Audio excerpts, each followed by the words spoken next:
Welcome. In this video, I'll show you how to delete a project from Google Cloud Console. All right, so first up, just go ahead and open up your browser and type in console.cloud.google.com. Now, once you're in here, make sure to log in with the correct account. And once done, go ahead over to the top left, click on this three horizontal lines, click on it.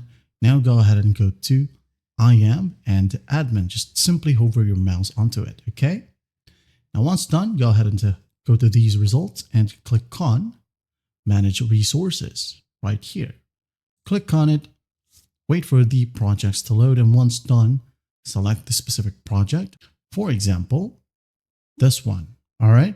My first project. I'm going to highlight it. Now I'm going to hover my mouse onto the ID itself. I'm going to double click on the ID until it is highlighted, or you can just go ahead and drag it like so. Right click and copy. Okay, tick, go to the top, click on delete. And once done, as you can see here, it says shut down project, this project name. And when you shut down a project, projects may continue to incur charges for a period of time post a shutdown.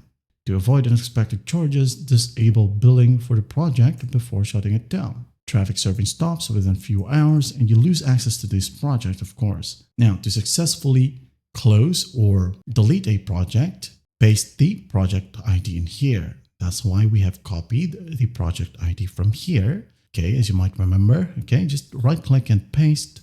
Once done, click on shut down anyway. It says here shutting down. Wait for it, and as you can see here, it says project is pending deletion. Why is that? Okay, the reason for the pending status right here is because it will be scheduled, all right, to be deleted after the specific date that is written in here. All right, you can just go ahead and hit on OK. Once done, you're good to go. And as you can see here, it is now out of the list.